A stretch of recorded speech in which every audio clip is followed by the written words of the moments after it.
Buenos días. Hoy vamos a comenzar el último capítulo de nuestra asignatura referido a la estabilidad en el dominio de la frecuencia. ¿Qué es lo que vamos a aprender? ¿No? Entender los métodos, cómo los métodos en frecuencia se pueden utilizar para investigar la estabilidad.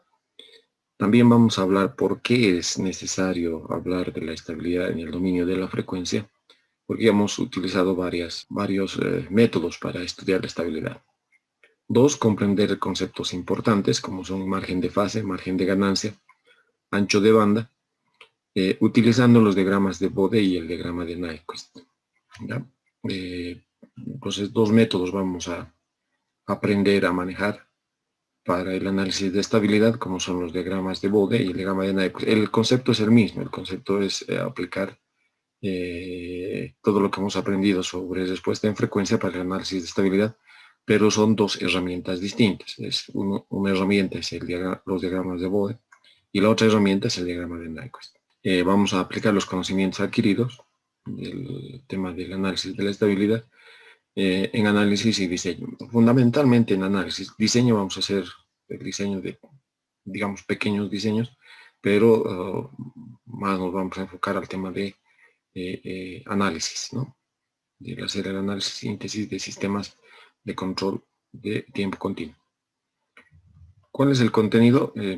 Vamos a hacer una introducción, vamos a hablar de la transformación de los contornos en el plano S, vamos a hablar del criterio de Nyquist de estabilidad, vamos a hablar de la estabilidad relativa y el criterio de Nyquist, vamos a hablar de los criterios de comportamiento en el dominio temporal especificados en el dominio frecuencial, y bueno, obviamente vamos a hacer ejemplos a lo largo de todo el capítulo.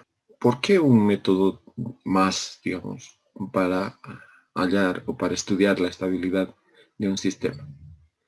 Porque cuando se habla de estabilidad en términos de frecuencia, no solamente se determina si un sistema es estable o no, sino también su grado de estabilidad, y eso tiene que ver, hablemos en términos adecuados, tiene que ver con su estabilidad relativa, ¿no? Es decir, si un sistema es estable, la pregunta que tendríamos que realizar ahí es qué tan estable es.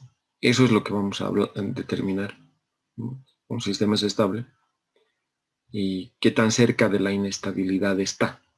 También es la forma de preguntar. Eso se denomina estabilidad relativa, ¿no?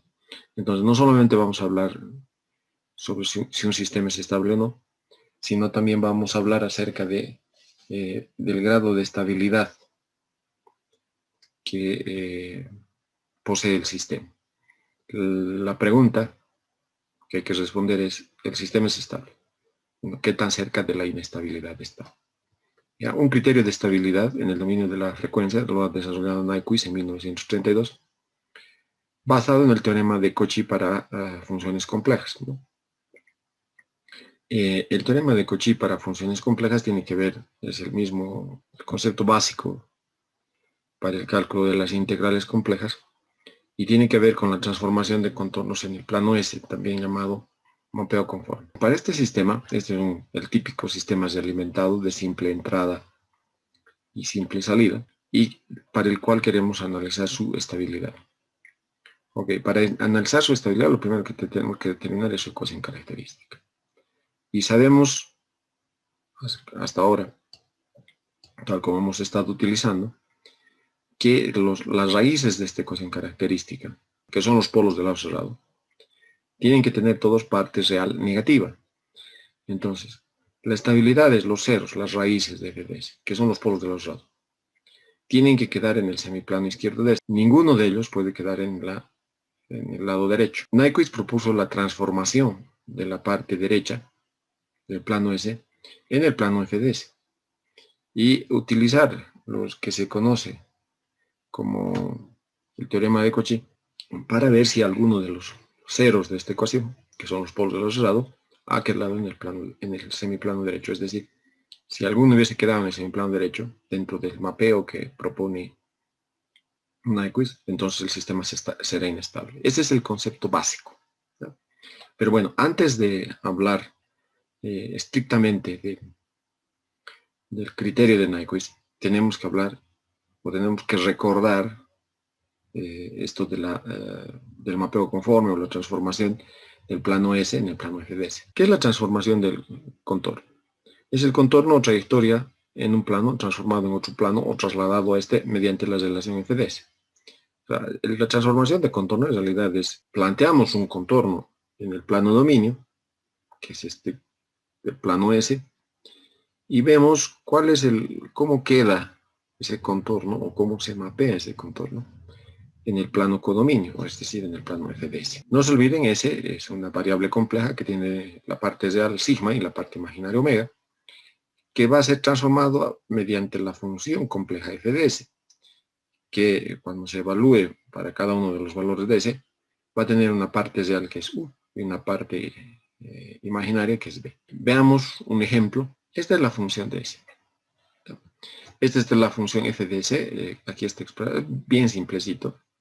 Bueno, es un sistema, llamaremos de primer grado, es de orden 1 también, porque bueno, el máximo exponente del numerador es 1. Aquí está expresado en forma de constantes de tiempo y aquí estaría expresado en forma de polos y ceros. Esta función solo tiene un 0, ya que está ubicado en menos un medio. Podemos calcular la parte real y la parte imaginaria de la función, reemplazando el valor de S. S vale sigma más J omega. Fíjense, si se reemplaza S por su valor complejo, terminamos obteniendo esto, ¿no? En 2 sigma más 1, que aparece de acá. Aquí se multiplica esto, es 2 sigma más 1, es la parte real.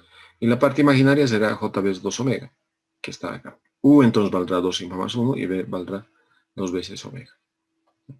Ahora, este es el contorno que se está proponiendo. Varias cosas importantes acá. Fíjense, en realidad este es un cuadrado del lado 2, ¿ya? Puesto simétricamente alrededor del origen, ¿ya? En el plano S. Fíjense, esto es sigma J omega. Este es el plano S. Y hemos planteado este cuadrado. Podría ser un contorno diferente, definitivamente. O sea, en vez de un cuadrado puede ser un círculo, en vez de un cuadrado puede ser un rectángulo. O sea, el contorno es hasta este momento arbitrario, ¿ya? Pero bueno, estamos eligiendo por la simplicidad, porque así se puede explicar mejor, un cuadrado, ¿ya?, del lado 2, fíjense, ubicado simétricamente respecto al origen del plano S.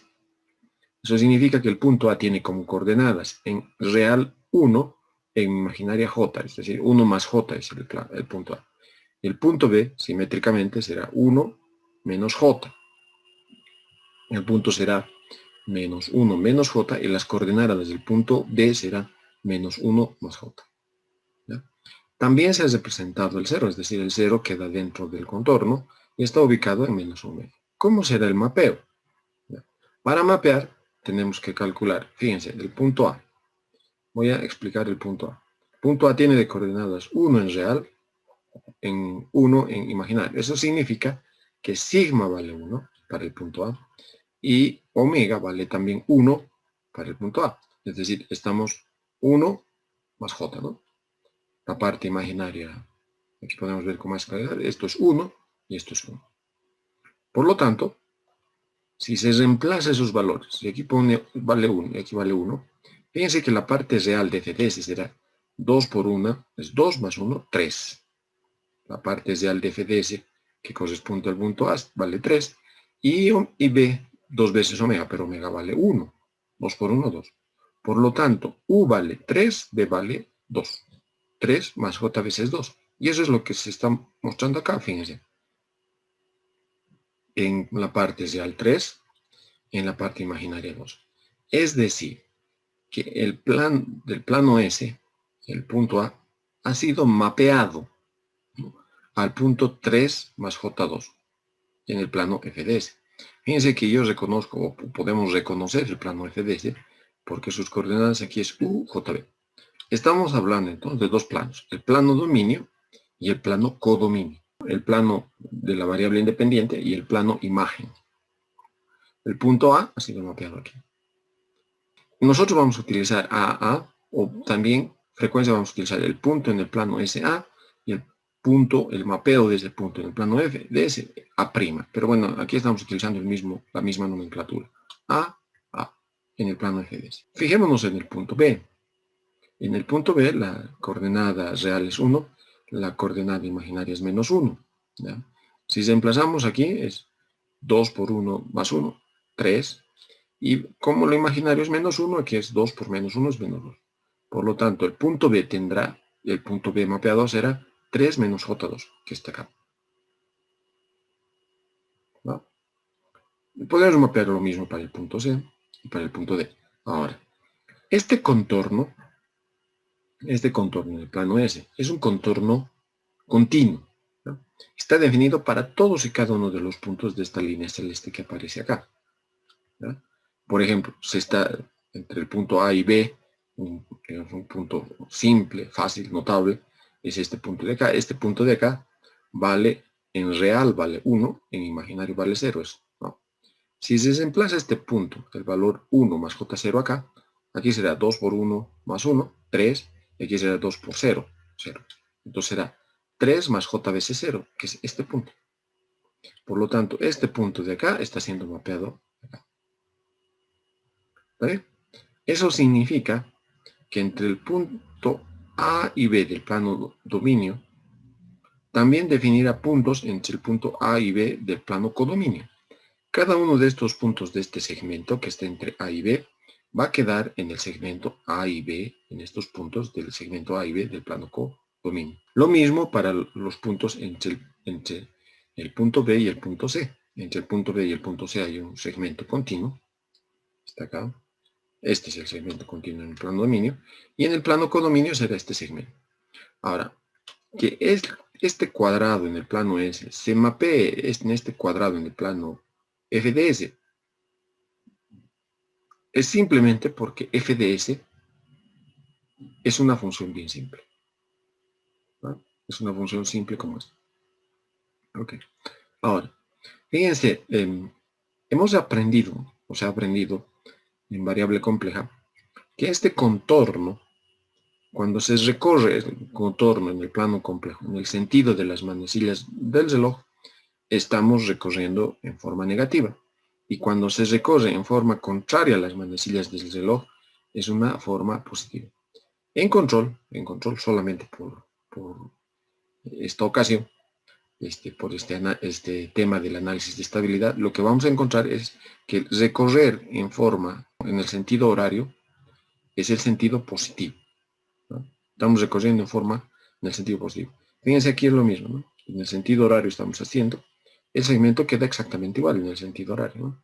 Está yendo de A a B, está yendo de A a B, ¿ya? Para que se entienda claramente. Está yendo de B a C, está yendo de B a C.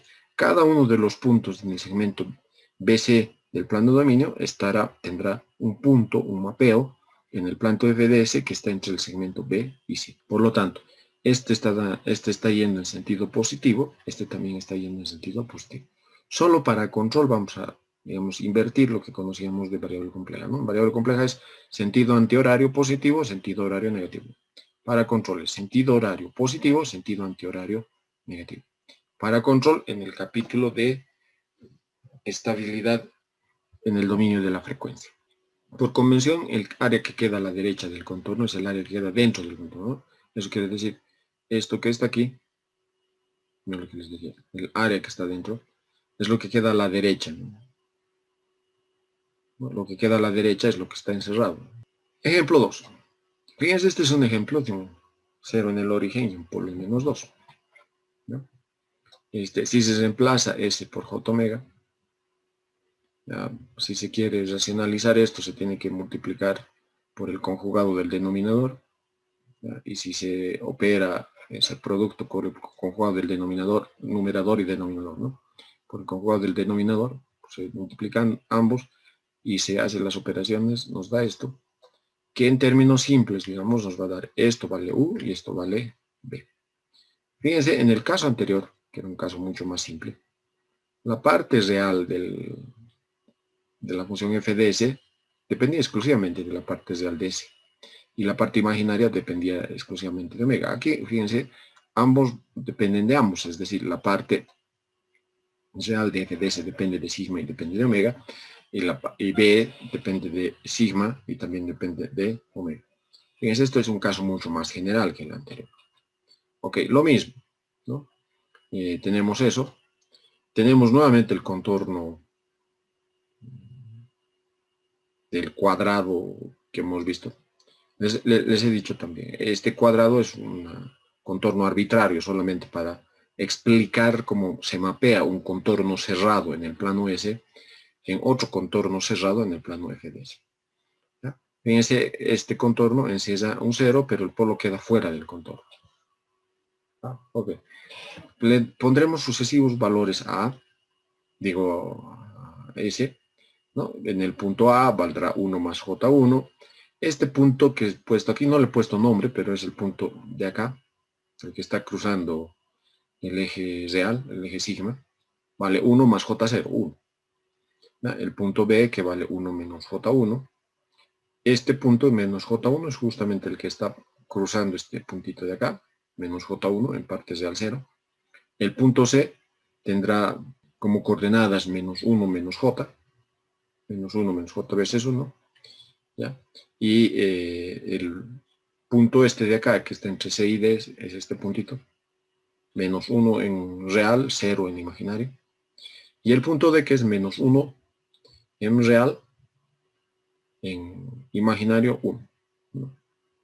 Y el último punto que hemos considerado es este punto de acá, que tiene en la parte real 0 y en la parte imaginaria J veces 1. Si se reemplaza esto de acá, aquí sigma 1, omega 1, acá, aquí 1, y omega también vale 1, vamos a encontrar que U vale 2 quintos y B vale 1 quinto. ¿Va? Ese reemplazo aritmético lo pueden hacer ustedes para comprobar cada uno de estos puntos. Ok, para hacer la historia corta, U vale 2 quintos más J veces 1 quinto, B vale 1 quinto. En el caso de este punto de acá, solo hay la parte real, U vale 1 tercio. El caso de acá, el punto B, vale 2 quintos menos J veces 1 quinto. En el punto de acá, el mapeo vale 1 menos J veces 2 quintos. En el punto C, menos 1 menos J, el mapeo vale menos J simplemente, ¿no? U vale 0 y B vale menos 1. En el punto C, en este punto que está entre el punto C y el punto D, en este segmento, este punto, este de acá, vale menos 1 el punto y el mapeo también vale menos 1. Bueno, aquí tenemos los puntos notables y aquí tenemos su mapeo. Okay. Si hacemos el dibujo, vamos a encontrar esto, ¿no? Entre A y B es esto. Entre B y C es esto. Entre C y D es todo esto. Y entre D y A es esto. Fíjense en este punto, este puntito, este punto. En la parte real es 1. En el mapeo vale 1 tercio. Así vemos en el mapeo, este punto vale 1 tercio positivo, ¿no? El 1 tercio está acá. Fíjense que desde este punto hasta este punto de aquí vale 1 y desde este punto hasta este punto de aquí vale menos 1. Este puntito de aquí vale 1 tercio en real, 0 en imaginario. El punto B, fíjense, vale en real 2 quintos, en imaginario menos 1 quinto, ¿no? 2 quintos menos J veces 1 quinto. Y eso está aquí en la tabla. 2 quintos menos J veces 1 quinto. Ok. Fíjense que aquí ya el cuadrado, aquí no termina siendo un cuadrado, es un contorno un poco más elaborado. Y bueno, terminamos mapeando este contorno que es un cuadrado en este gráfico de aquí, en el plano FDS. Este es el plano FDS, este es el plano S. ¿Está bien? El ir de A a B, de B a C, de C a D y de D nuevamente a A es transcurrir de A a B, de B a C, de C a D y de D a A. ¿Está bien? El mapeo. Este mapeo, así, o sea, todos los puntos del mapeo, si se quiere con suficiente precisión, bueno, hay que poner suficientes puntos, por ejemplo, entre el segmento B y el segmento C. Entre el segmento B y el segmento C, suficientes puntos para ver que esto tiene esta forma, ¿no? O sea, por ejemplo, podríamos evaluar en este punto, aquí, aquí, aquí, aquí, aquí, aquí y aquí, son los valores de esas coordenadas, y ver cómo esas coordenadas se mapean en el segmento BC de este contorno. Ese es un método, pero el otro método que a mí me parece mucho más interesante y más bonito de realizar, este mapeo lo pueden hacer con MATLAB. Estamos hablando de evaluación de funciones complejas, ¿no?, en diferentes puntos del plano complejo, para poder encontrar los puntos en el plano codominio o en el plano imagen de la función compleja. Un tercer ejemplo. Ahora, ¿no?, ese f de s vale s, hay un 0 en el origen y hay un polo en menos 1 medio. Bueno, esto es f de s. Si se emplaza en f de s sigma más j omega, tenemos esta expresión, y así se multiplica por el conjugado del denominador ambos términos, ¿no? O sea, tanto el numerador como el denominador, y esas operaciones encontramos esto, y de ahí podemos separar la parte real y la parte imaginaria. Nuevamente, veamos la transformación de este contorno, que es un cuadrado. Ahora el polo está en menos 1 medio, el 0 está en el origen, y fíjense cómo este contorno, que hemos comenzado acá, punto A, B, C, D, E, F, G, H, mapean esto, ¿ya? Los puntos, o sea, los valores sucesivamente que se pueden calcular para sigma y omega, ustedes lo pueden hacer para cada uno. Para el punto A es 1 más 1 en real J0, esto es menos 1 menos J. En D es menos J, 0 en real menos J, o sea, es 0 menos 1, etc. Cada uno de esos puntos está aquí, ¿no? El punto A, punto B, el punto C, el punto D, el punto E, el punto F, el punto G y el punto H. Verificar estos puntos, yo les pido, por favor, lo pueden hacer directamente a partir de las coordenadas de cada uno de los puntos de acá. Un pequeño detalle, ¿no? Este tiene sentido positivo, que es el sentido horario, pero el contorno en el codominio va en sentido negativo, es decir, en sentido antihorario. Podríamos elegir, tal como les he mencionado, en el plano S, otro tipo de contorno, ¿no? Un círculo, un rectángulo, digamos una elipse, que sé, ¿no? O sea, incluso podríamos elegir un rombo.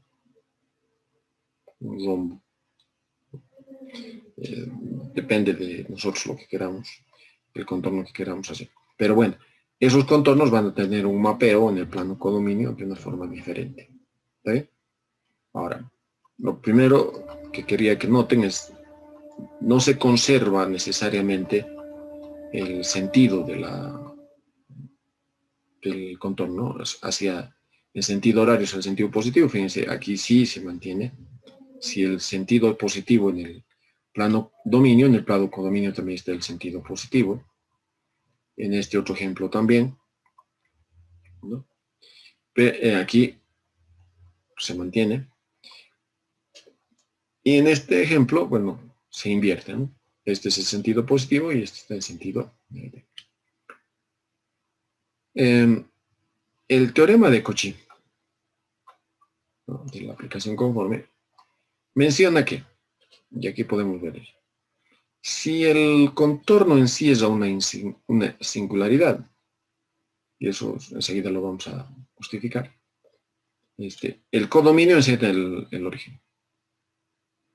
Fíjense, este en sí es un 0, y bueno, en el plano codominio, como este contorno está encerrando un 0, este contorno en el plano codominio encerrará el origen, y depende de las singularidades que encierra. Si encierra un 0, este va a encerrar el origen en positivo, ¿no?, en el mismo sentido del contorno en el plano dominio. si este contorno fuese negativo, este encerraría el origen en sentido negativo. Pero bueno, en sentido positivo, este encierra el origen en sentido positivo. Fíjense acá. Aquí también encierra un 0. ¿No? Y en el plano codominio, también encierra un 0. Si encerrara un polo, el contorno se va a dar la vuelta y va a encerrar el origen en sentido negativo. ¿No?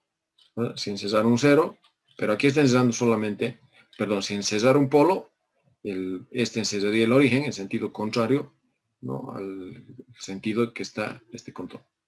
Bueno, en este caso el contorno solo encierra 0, el polo queda fuera, y como el polo queda fuera, solo encierra un 0, y bueno, aquí encerramos el origen una vez en sentido positivo. ¿Está bien? Acá, fíjense, encerramos un polo y un 0. Eso significa que tendría que este contorno, por el 0, una vuelta al origen en sentido positivo, y por el polo, una vuelta al origen en sentido negativo. Como eso no es posible, por eso es que no encierra el origen acá, porque está encerrando un polo y un 0, y por lo tanto, el 0 tendría que ser 1 en sentido positivo, y el polo es 1 en sentido negativo. Por eso es que termina sin encerrar el origen. Ok, el mapeo de estos contornos van a reflejarse que estos contornos encierren singularidades, es decir, ceros o polos, van a reflejarse en el número de vueltas alrededor del origen, como vamos a ver a continuación, ¿no? El teorema de Cauchy está relacionado con la transformación de FDS, que tiene un número finito de polos y ceros, ¿no? FDS puede ser descompuesto de esta forma, tiene n ceros y tiene m polos, FDS. Esta es la ecuación característica. No se olviden que este denominador, digo que este numerador, el numerador, nos da el valor de los polos del lazo cerrado. Vamos a ver también dentro de un momento, esto nos está dando el valor de los polos del lazo abierto. Pero bueno, lo importante es el numerador, porque FDS igualado a 0 nos está dando las raíces de la ecuación característica, que son los polos del lazo cerrado. Esto de aquí, factorizar esto de aquí, son los polos del lazo cerrado. Okay. El teorema de Cauchy, también llamado el principio del argumento, dice: si el contorno sigma en el plano S rodea z ceros y p polos, z es el número de ceros, p es el número de polos, encerrados por sigma sub s de los polos y ceros de FDS, y no pasa a través de ningún polo cero, es decir, no pasa por encima.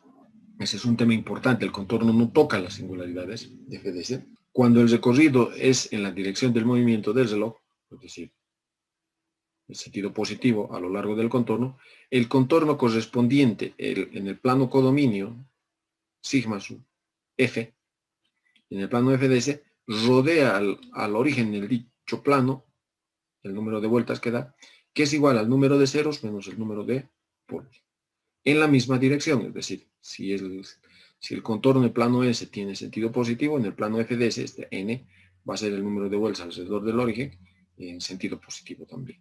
Veamos, para graficar esto, una FDS que tiene dos ceros y dos polos. Si expresamos esto en forma polar, para calcular el módulo y el ángulo de FDS, eso significa el módulo será el módulo de cada uno de los factores, y los ángulos serán los ángulos de los ceros menos los ángulos de los polos, que están expresados acá, ¿no?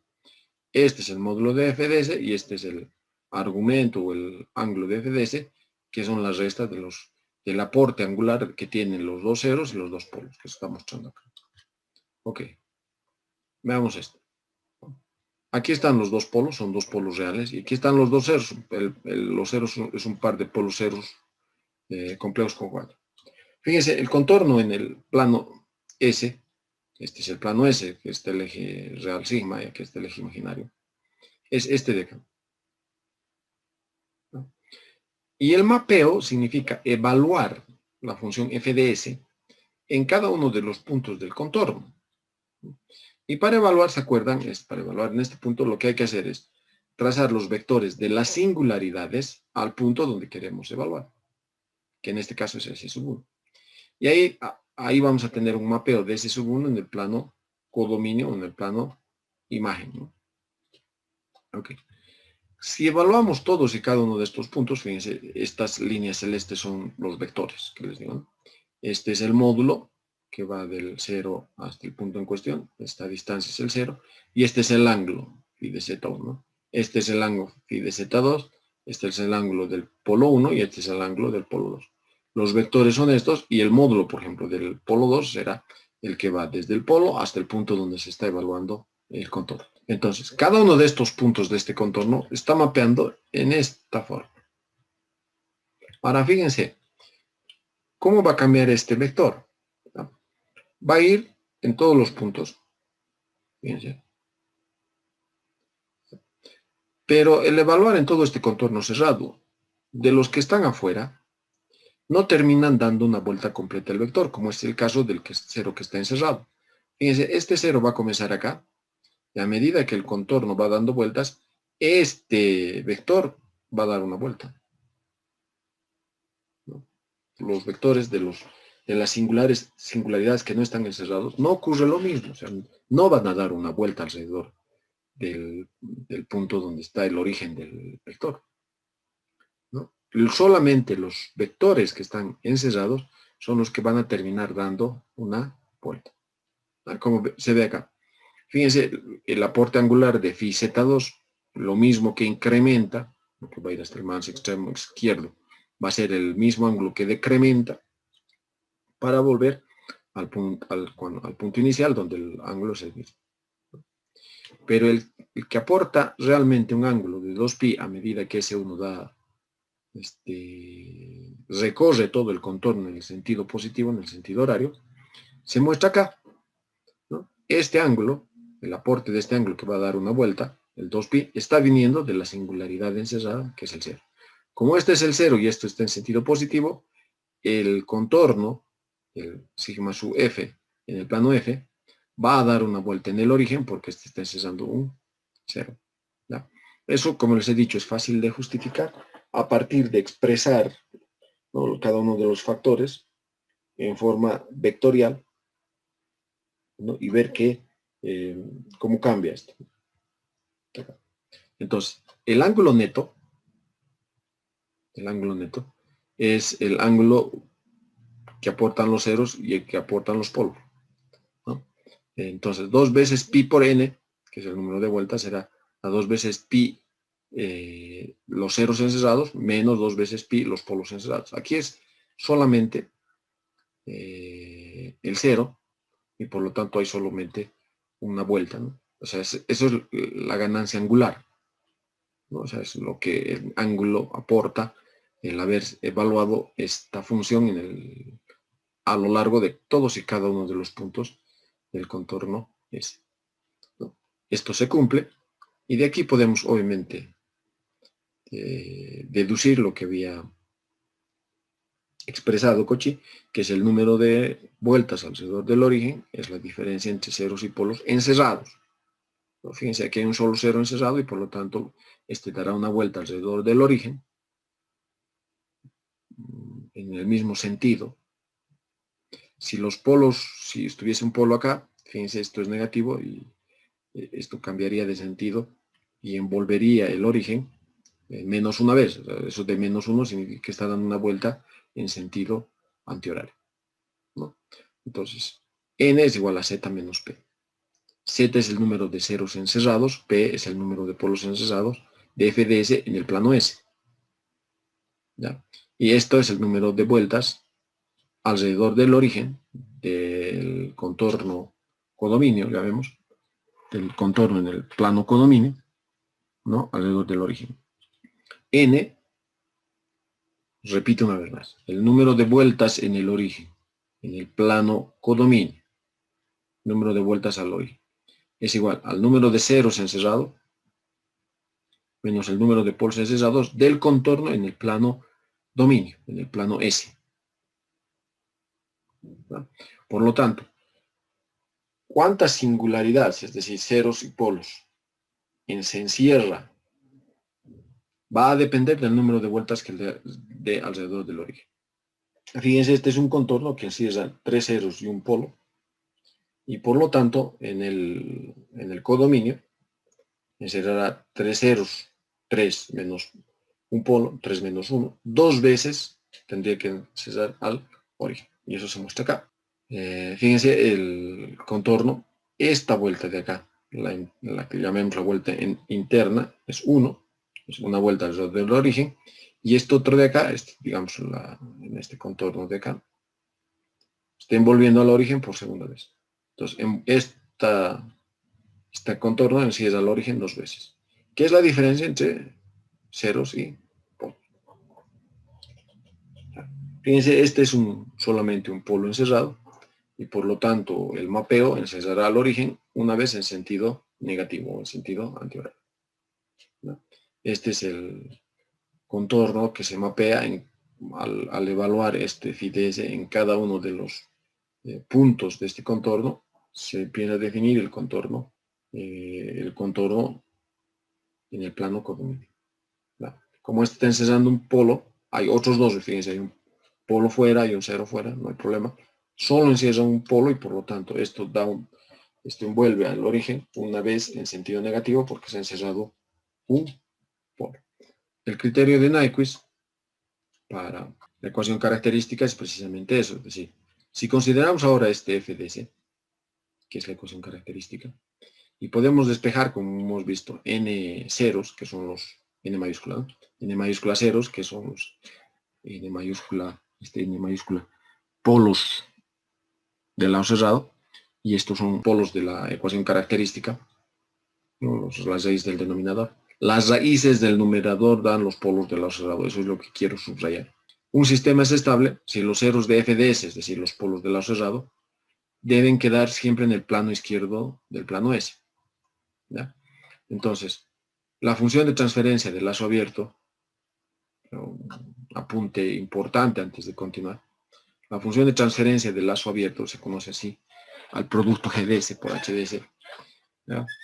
Tiene un polinomio numerador y tiene un polinomio denominador. La ecuación característica vale esto, si reemplazo numerador, denominador. Si se despeja de aquí, se saca como un denominador, vamos a tener esto como numerador y esto como denominador. Y si igualamos esto a la forma factorizada, estos son los polos del lazo cerrado, o las raíces del numerador de la función característica. Fíjense que los polos de la ecuación característica en realidad son los polos del lazo abierto. Fíjense, estamos factorizando el polinomio de S, que es el denominador de la ecuación característica. Por lo tanto, lo que tenemos en el denominador son los polos del lazo abierto. Los ceros de la ecuación característica son estos son los polos del lazo cerrado, y los polos de la ecuación característica, esto de acá, son los polos del lazo abierto. Resumiendo, los ceros de la ecuación característica son los polos del lazo cerrado y los polos de la ecuación característica son los polos del lazo abierto. Eso es lo que acabo de demostrar, ¿no? Este es un apunte muy importante porque lo que estamos queriendo es que los ceros de la ecuación característica, que son los polos del lazo cerrado, ninguno quede en el semiplano derecho. O lo que es lo mismo, todos queden con partes real negativas, es decir, queden en el semiplano izquierdo. ¿Ya? Que algunos polos de la ecuación característica queden en el lado derecho merece un análisis porque los polos de la ecuación característica, que son los polos del lazo abierto, normalmente eso es lo que ocurre cuando intentamos controlar, que es posible, sistemas que en lazo abierto son inestables. ¿Ya? Pero bueno, resumiendo, los ceros de la ecuación característica, las raíces del numerador de la ecuación característica son los polos del lazo cerrado. Y las raíces del denominador, los polos de la ecuación característica, son los polos del lazo abierto, como estamos mostrando acá. Entonces, si elegimos el contorno de Nyquist, de modo que encierre todo el semiplano derecho, es decir, como esto. Este es el contorno de Nyquist que se denomina, ¿no? Fíjense, en realidad es un semicírculo con centro en el origen y radio infinito. Entonces, con este contorno estamos encerrando todo el semiplano derecho, ¿ya? Y lo que dijo es, Nyquist, si esto logramos mapear, que es fácil de hacer, no representa grandes complicaciones, en el plano FDS, y contamos el número de vueltas de FDS alrededor del origen, vamos a determinar cuántas singularidades están encerradas en el semiplano derecho con este contorno. ¿Ya? Entonces, ese es el concepto. ¿Ya? Por el teorema de Cauchy, si se determina algunos de los ceros de f de s dentro del contorno de Nyquist, se dibuja el plano codominio y se determina el número n de veces que envuelve el origen. Entonces, el número de ceros de f de s dentro del contorno en el plano S, los ceros inestables de f de s será, ¿no? Si despejamos z, que z es el número de ceros encerrados en el plano dominio, z, número de ceros de la ecuación característica, es igual al número de vueltas alrededor del origen en el plano codominio, más el número de polos encerrados en el plano dominio, polos encerrados de la ecuación característica en el plano dominio, ¿no? P son los polos de f de s en el semiplano derecho. Usualmente P es igual a 0, porque eso significa que en lazo abierto de la función de transferencia es estable. No se olviden que P son el número de polos de lazo abierto. Sigma sub S pasa a lo largo de J omega de menos infinito a infinito. Esta parte es justamente F en J omega, que es la respuesta en frecuencia, ¿no? Cuando se está evaluando, pues retorno acá, en este segmento S vale igual a J omega, ¿no? Desde aquí hasta aquí, todito esto vale S igual a J omega, y si hacemos S igual a J omega, estamos obviamente calculando el diagrama polar de la respuesta en frecuencia, ¿no? Ahora, vamos a hacer un pequeño cambio, digamos. Si definimos f' de s igual a f de s menos 1, estaríamos haciendo que f' de s en realidad sea la función de transferencia de lazo abierto. Conveniente, esta forma es conveniente, ya que la función de transferencia del lazo abierto normalmente viene en forma factorizada, y el número de vueltas alrededor del origen del plano f de s se convierte, porque lo que en realidad estamos haciendo, el plano f de s lo estamos desplazando a menos 1, se convierte el número de vueltas de f' de s alrededor de menos 1. Si estamos tratando de detectar alrededor de 0 esto, entonces acá estamos tratando de detectar el número de vueltas, si esto se hace 0, alrededor de menos 1.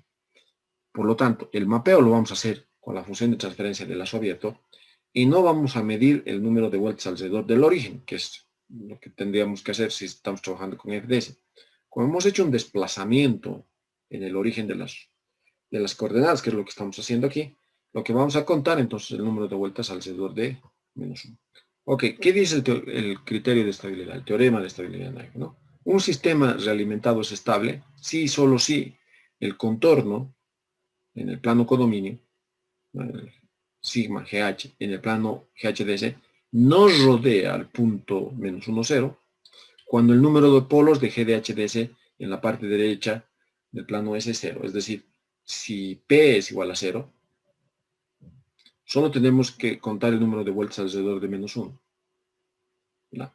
Y este no tiene que rodear al menos 1. Si rodea, el sistema es inestable. Si no rodea, el sistema es estable. ¿Ya? Cuando el número de polos de GDHDS de la función de transferencia de lazo abierto es diferente de 0, el teorema de Nyquist dice un sistema realimentado es estable si y solo si el contorno sigma GDH, es decir, sigma en el plano codominio, ¿no?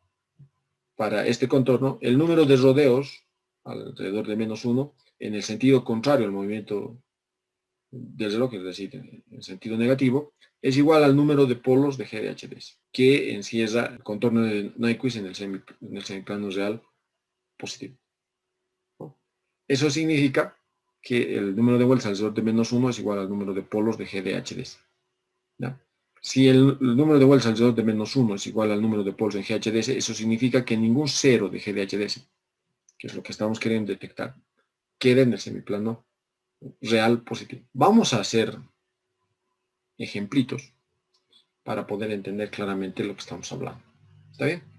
Fíjense, esta es la función de transferencia del lazo abierto, para el cual queremos analizar el criterio de Nyquist. Los valores es K vale 100, tau 1 vale 1, tau 2 vale 1/10. ¿Ok? Fíjense, este es el contorno de Nyquist, ¿no? Los dos polos del lazo abierto, ¿no? Entonces, hacemos el mapa de polos y ceros de GHDC y hacemos el dibujo del contorno. Ahora, igual que en el caso del cuadrado, tenemos que barrer todos y cada uno de los puntos de este contorno para ver el mapeo. Y eso es lo que vamos a hacer. En el tramo AB, entre este punto A y el punto B. Fíjense que en el tramo B ese vale J omega. Y estamos entre 0, omega 0 y omega infinito. ¿No? Dice, S es igual a J omega, punto sobre el eje imaginario. Y omega va de 0 a infinito. De 0 a infinito. Ok. Esto es la respuesta en frecuencia. Y el mapeo es el diagrama polar. ¿Ya? Estoy partiendo del hecho, o sea, de asumir que ustedes saben hacer el diagrama polar con suficiente precisión. ¿Ok? Entonces, S es igual a J omega, se reemplaza, ¿no? Dando los valores que hemos establecido. ¿Ya? El módulo vale esto y el ángulo vale esto. Si se reemplaza valores, no se olviden que K tiene un valor, tau 1 tiene un valor, tau 2 tiene un valor. Para diferentes valores de omega, esto es trazar el diagrama polar, ¿se acuerdan? Tenemos un módulo y tenemos un ángulo. ¿Ya?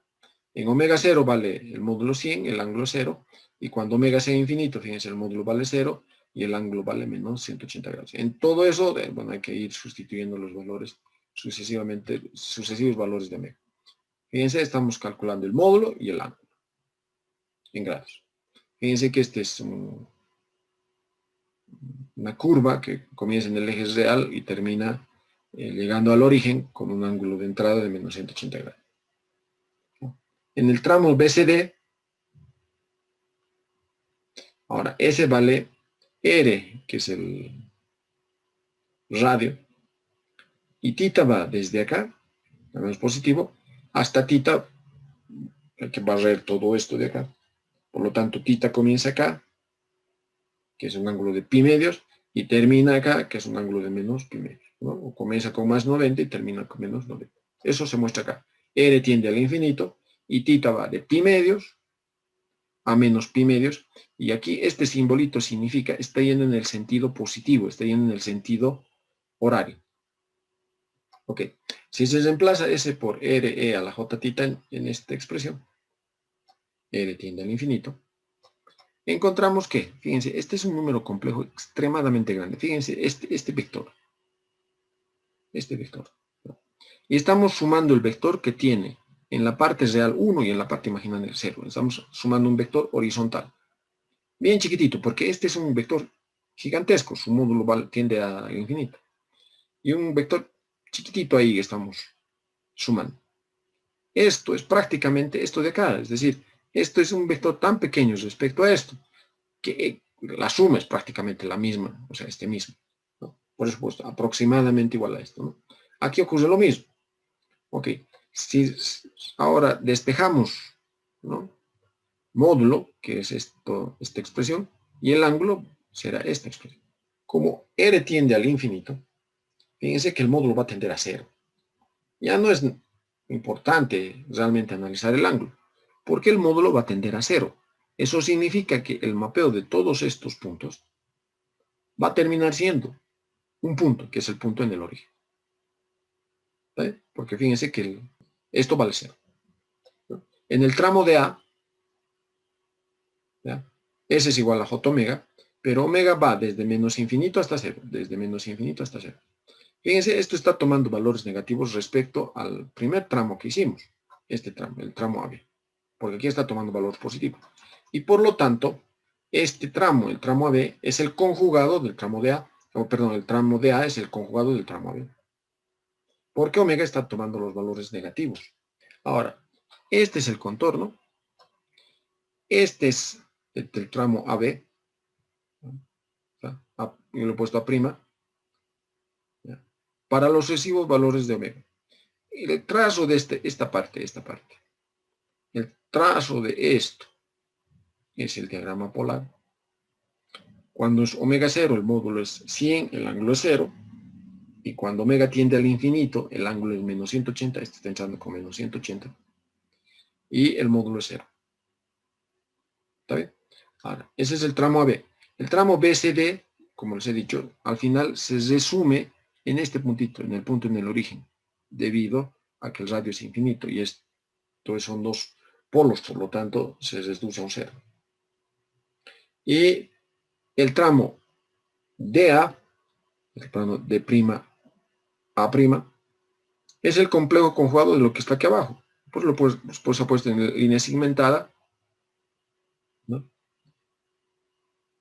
Y bueno, nuevamente este segmento que es cerrado en el plano S, en el plano FDS, no, en este caso en el plano GHDS, es también un contorno cerrado.